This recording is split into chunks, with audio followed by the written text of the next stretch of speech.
Қазір міне Қазығұрт тауына келдік. Мына жерде күшті қонақ үйлер бәрі дайындап қойған екен.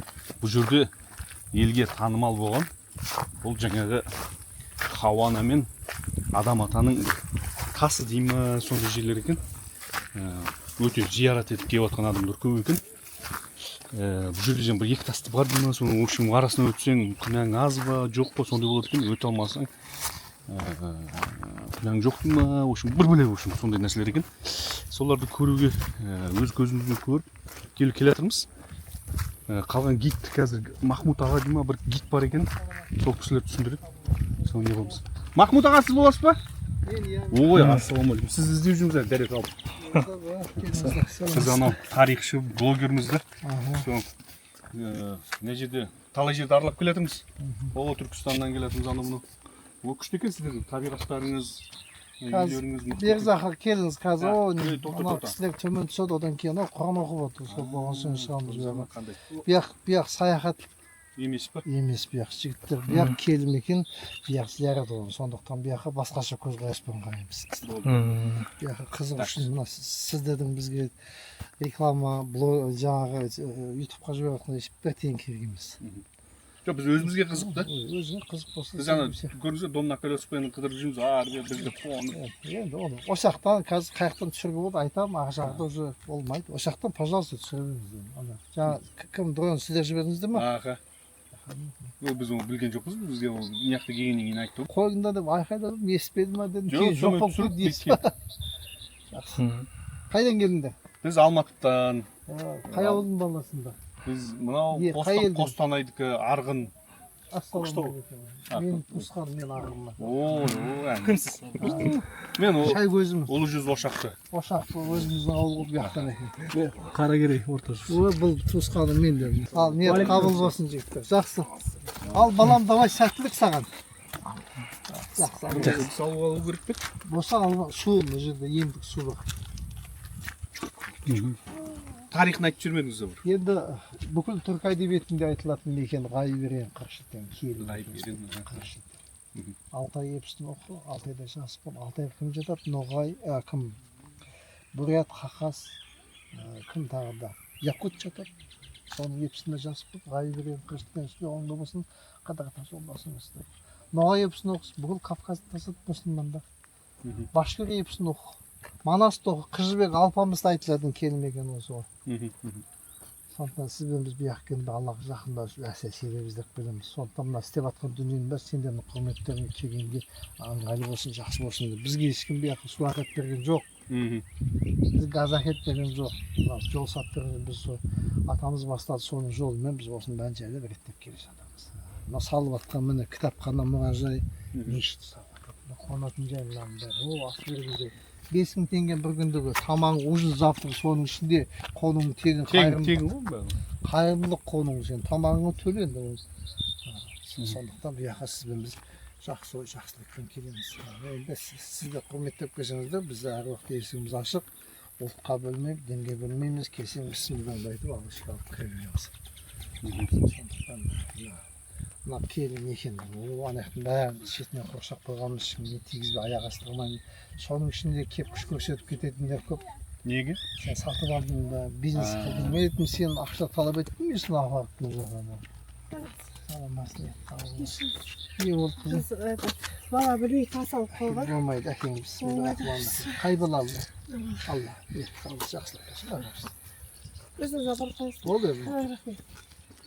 Алып кетіп көтереді, келі мекен ішіне салып olmayды да, ертең кері әсері болуы мүмкін. Ол үйде ішімдік болады, басқа болады, бұның киесі осы да ғой. Мына жақта өшірдіған осындай тастар басқа жақта жоқ, басқа бір келіп тастар. Бұл қалай келді деп ойлайсың ғой. Болмаса ғой. Бұл қалай келуі мүмкін. Бұл топан су кезінде мынаның бәрін жиырып, құм, тас бәрін иіріп әкеліп тастап, сөйтті де мынаның бәрі осындай бір өзгеше дүние болып қалды. Бұқтан бері келе жатқан дүние бар. Сондықтан біз айтамыз, алма не қыласың бұны? Белгі көтересің бе, қызметі бір істе, үлкен сауаптан бол дейміз. Не істеймін дейді, 1000 түп ағаш бар келсе, 3 айда бір рет су құйып кетші дейміз ғой. Жаңа Руслан сол енді қызметін істеп жүр. айтты. Шлепкамен келдік, анау жүре аламыз ба? Әкеміз осыны бастады 93-те егемендік алғаннан бастап, оған дейін мынаның бәрі жұмбақ болды. Аталарымыз келетін, біз оқысатын, жоламаңдар, бармаңдар, кірмеңдер дейтін. Тық келді ғой, кеңес өкіметі. Мынаны жоқ қылып жіберетін еді ол уақытта. Ол кезде саясат бөлек еді, атеист еді ғой. Институтта атеист болмасаң сені зачет қоймайтын еді. Білетін шығар жігітті. Біз пионер болдық қой. Пионер. Мынаны уже 14 жыл болды. Аны үгітіліп жатыр енді қайттан бетіне қоямыз мұнда. Мынаны салдық, қонатын жай, ас беретін жай. Мынаны салдық. Түнеме келген кезде 5000 теңгені төлеп тамағыңда уже завтрагың ішесің, қонып кет. Қайырымдық. Жақсы емес пе? Кірістет саған қайырымды айдалады. Енді тамақ сатып ішесің, соған ақшаңды төлей жат, пожалуйста. Біздіге былай деп естідік қой енді келместен бұрын. Шыны керек анау. Мына жақта бір екі тас бар, арасына өтсең күнәң жоқ, өте алмағансың күнәң бар деп, сонымен кішкене тамақ жемей келатырмыз деп. Дұрыс сен сонда сен бұл жаққа күнә іздеп келіп жатсың ба? Жоқ, сол өзімді көрейінші деп келеді. Енді міне көрдің бе, сені Алла тағала сені сынамайсың, ол сені сынап жібереді. Сондықтан сен бұл жаққа тәуекел деп кел. Ал енді өту мақсат емес, сен түсініп кетсе, көріп кетсе, бұл не екен деп. Сонда сенің санаң ашыла бастайды ғой. Сен бойыңдағы бүкіл ластың төгілетін жағдай болса, бойың шешілетін жағдай болса, сенің жолың ашық болса, қалған дүние келеді. Сен материалдық дүние іздеп кел, бірақ рухани дүние іздеп келсең, сен бай боласың. Алла бәрін нұрда, шапағатта жақсылық берсін. Ал кішігірім тәртібі темекіні аспай қалдырып кетеміз осында. Бұл жаққа шықпаймыз да, жүріңіздер.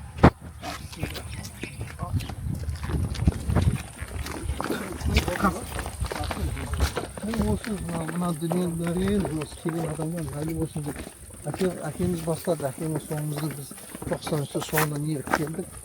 Сонымен әкем өмірден өтіп кетті. Осында келешек іске аманат мен үшін.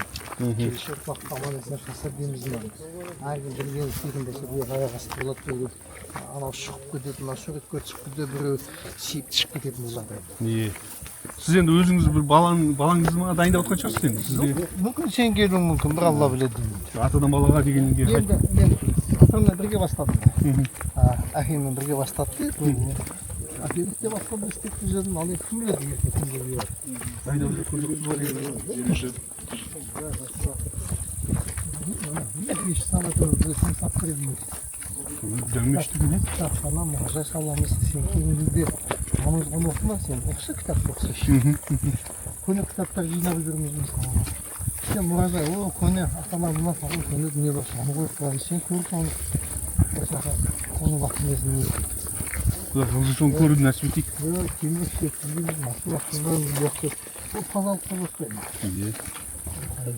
Қасық күйіп шығу керек.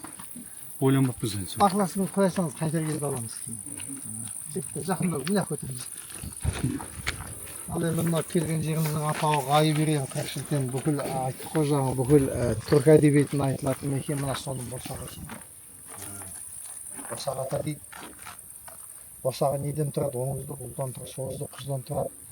Ал енді өмірден өткен ата бабаңыз, апа әжелеріңізге Құран оқып жүргеніміз келесі жоқ. Ол қыздарымыздың жақсылығын ниеттеп соларға жақсылық тілеп келеміз. Міне соның босаға. Мынаны да іздеп келіп, мынаны да өзінің шекарасы бар. Ана босағадан кірдіңіздер ғой жаңа мәштеме, мына жерге дейінгі жерде шілтер ата дейді, шілтер жерде, перденің астында қоршап көрінбейтін де бар. Ал енді ішке кірген соң өсек әңгіме айтмай, суретке түсірмей, өшірді өшіреміз телефонымызбен шыққан соң түсіруге болады. Ақма, соған көнеміз ғой, Адан ішке кірген соң Аллаға жақында сізбеміз уәсті себебіз деп білеміз, ниет етіп білеміз. Алла біреу қызмет тілеп берсе, біреу омақас тілеп біліп, біреу денсаулық тілеп біліп, соны Алладан тілейік дейміз. Аллаға жақындау үшін уәсілі себеп. Ал енді біздің бүкіл түркі әдебиетіне айтылатын мекен Қолқожаның Дәсей бабамыз өзінің диуана хикметіне ғайыпта болды, мен шетенде болды, мен шапағат алдым. Осы жақта айтады. Ал енді ата бабаларымыз мынаны мен жерде сүйек жоқ, бұл жақта белді. Басқа жаққа келі мекенге барса аталарымыздың Ақбұр атамызды сүйегі жатыр, асылданған. Түркістанда бүкіл хан сұлтан билеріміздің сүйегі жатыр, асылданған. Соларға біз не үшін барамыз? Қорғау үшін барамыз. Бұл жаққа не үшін келесіз? Шапағат іздеп келіңіз. Бұл жаққа сізді ойыңызда күш қуат жинап мына рухани нәрсені көрсеңіз, соны салаңызға құйсаңыз, сіз қателеспейсіз ғой. сіз басқаша ұғымда басқаша түсінікті боласыз.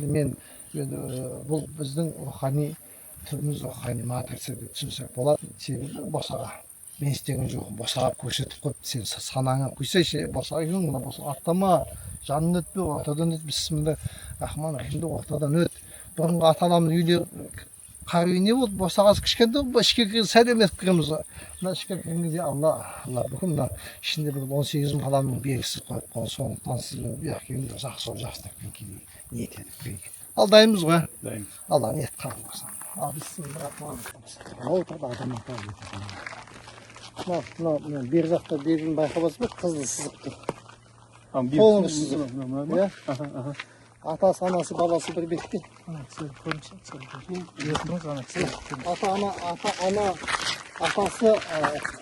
әкесі бір бетте, қызы бір бетте. Қыздың ана екеуінің ортасында үлкен бөлініп сызат тұр, көрдіңіз ба? Қыз қанша әкешіге жақын болған жақсы. Қыз бұяқтың төртінің ең екенін деген түсініп қойды. Жігітті байқадыңдар ғой? Жөнді сәл жақындау керек.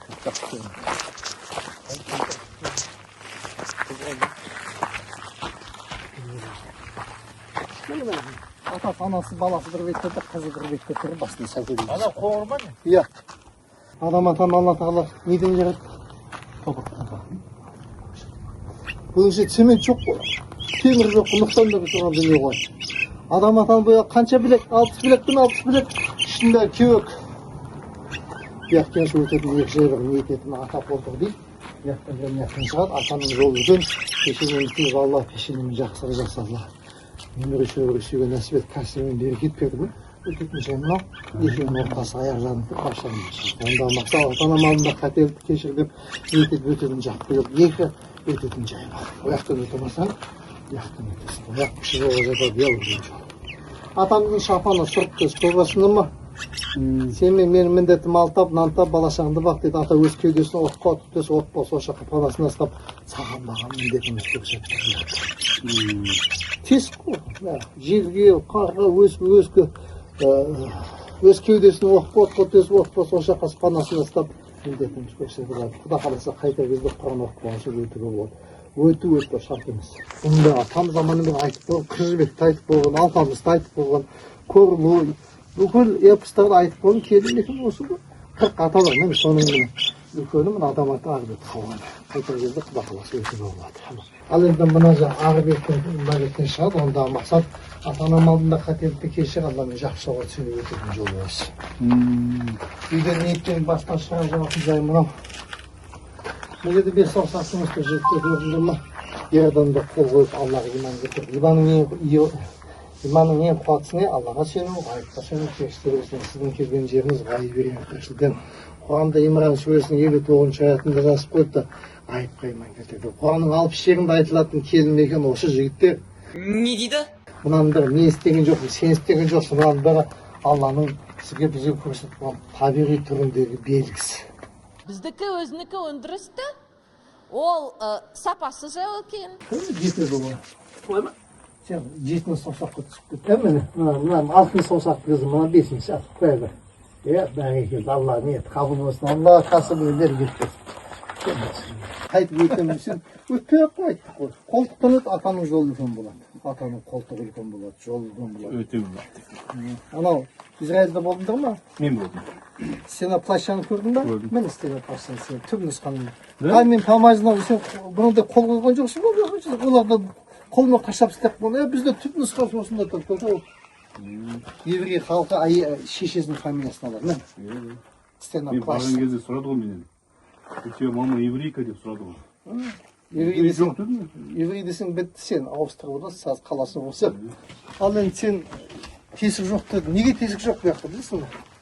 Ана ғой өткен жаңағы. Атамыз не істеп тұр? Қорғап тұр. Иә, анамыз Хауаны. Шапаны бүтін ата сізге міндетіміз көрсетіп, отбасы ошаққа панасында ұстап тұр. Енді Алла тағала әйелзатты, егет, не берді оларға? Қазан ошақ, онан соғысып тұсай ма? Көпке беріп көп, төрт құбыдан тең болсын, қазан ошағын толған май болсын. Қазан ошағын толған май болсын, ысырап етпе, төкпе, шашпе деп қыз баласын айтамыз біз. Қызметі не? Әйелзаттың қызметі? Қазан ошағын босағасын таза ұстау міндет. Сондықтан мынау жаңағы Kavun astına plaşı degenin sağını nereden көрсетіп жатырмын. Ортада жастық, неке, екі адамға тең десе некелі істейді. Қазір ошақта болып, сағалы болды, кейін әйелзат өмірге, ол мен қызақ келеді, мына бойында ұлдың берсін, мына қыздың белгісі.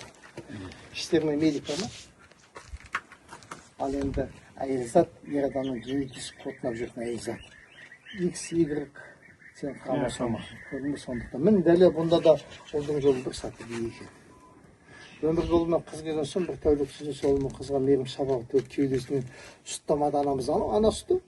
Сол сүттің белгісі анау. Сүттің белгісі. Байқабасыңдар ма? Ақ жағында ана қамыр. Осы үш шөп берген Аллам беріп үлкен керемет төс таза сүті қыз баласының міндеті.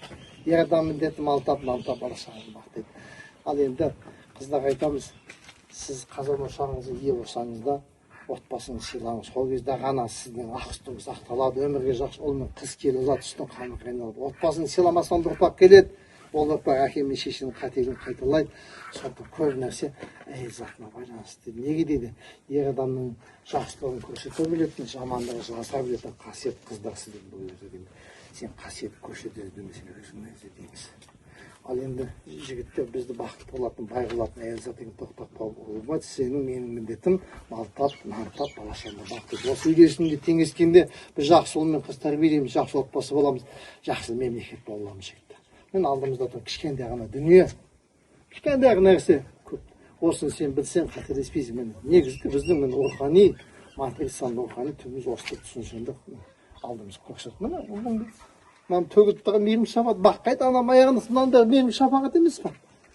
Өмір болмай қыседі әкеле алмайсың ғой. Ал енді шетелде ер адам әйел болады, әйел адам ер бол. Онсыз ол болмайды деп мен мынау деген атам заманнан бері мұқтан бері тұрған дүние мынаны қойып мен істеген жоқпын, сен істеген жоқсың. Мен осы дүниені сендер дұрыс жеткізе салсаңдар сен жақсы болады. Ал сен анау түсірген камераға түсіріп алған нәрсені бір рет көрсетесің, екінші рет сен оны ашпайсың, уақыт қолыңды тиін. Ал мына жеріңде қалса, осы әңгімеңді сен сонда мақта болдың дейміз. Онда сен рухани күшті боласың сонда.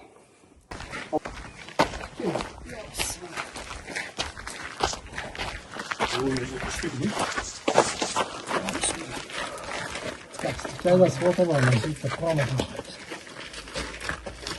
Мынау келген жерімізді қой. Мұсылман қауымына асып ата-бабаларымызға өмірден өткен бір адамзатқа құрамасын жай. Онда бір сөйлеген дуалдағы ақберді сүйектің белгісі қазір қаның сарғынды көкет. Сол сүйекпен қанаты қалған сенімде бізді де қойсам. Қамбар. Өзің атын қайталауға қамбары бол қасымның Аллахымен қабыл болсын. Аллах пешенесіне жақсы жақсы. Әшкен қалдақса сөйтіп өтеміз. Оң жағынан бісімдір ақуаласын. Кел бала. Жаңа қалай? Қалай келдіксің? Как? Бойын созып, Нұржан, ұстан. Не? Бойын созып, жолдарының өтсі, созып. Қанатын жайып өтсі, я. Бетін тырнағып өтсі ше.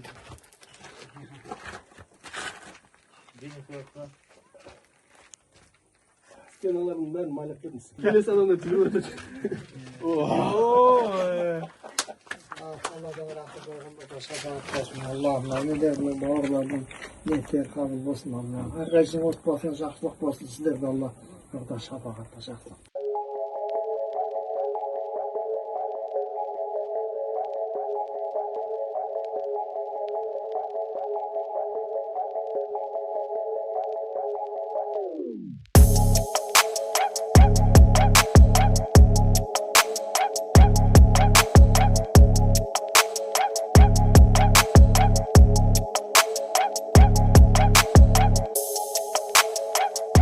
Üç bulak köşü, omuz, bulak, üçüncü korkunç ama aslanamız alamazsın. Aslanamız.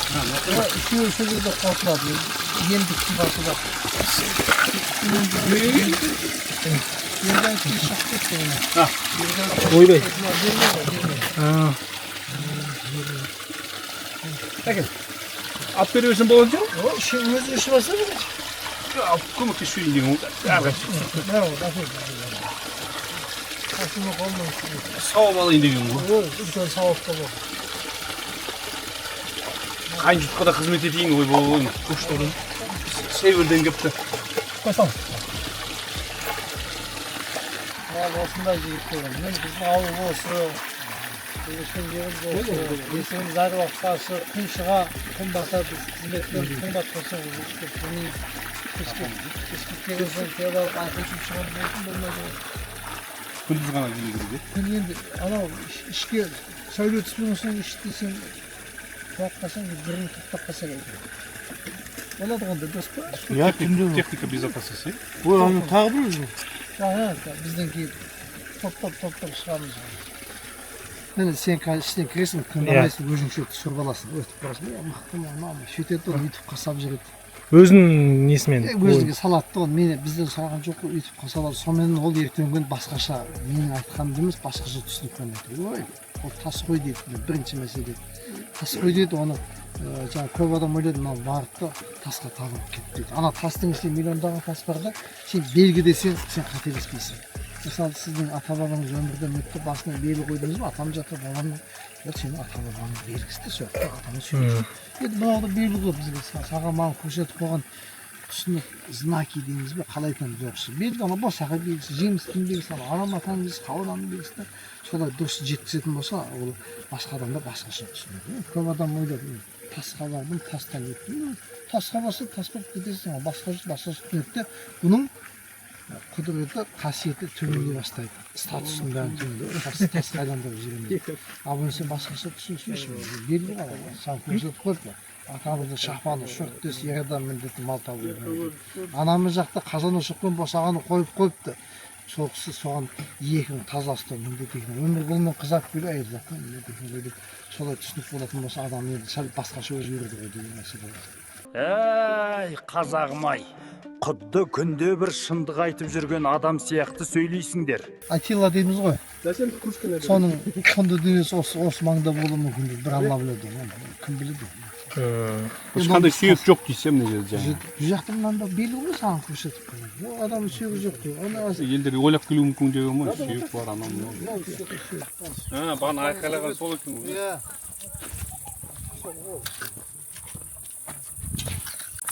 Көргенімді айтайын ба, білгенімді айтайын ба дегендей көрдік міне. Өз көзімізбен ағаның әңгімесін тыңдадық. Шөп өсіп кетті ма?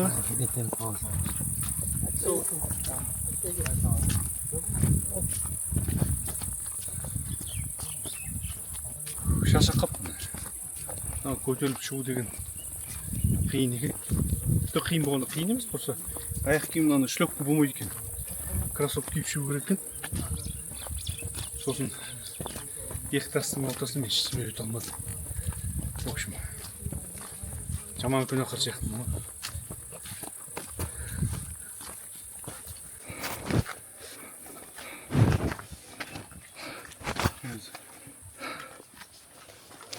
Сіз аяққа жүріс қой? Әне.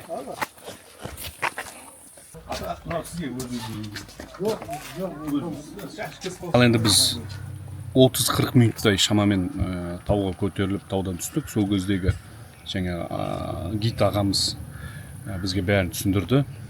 Бұл жерде мен өзім түсінгенім, енді адамдар рухани аштық болғаннан кейін келеді. Әртүрлі нәрсені рухани адам аш болған кезде әр нәрсеге сенеді.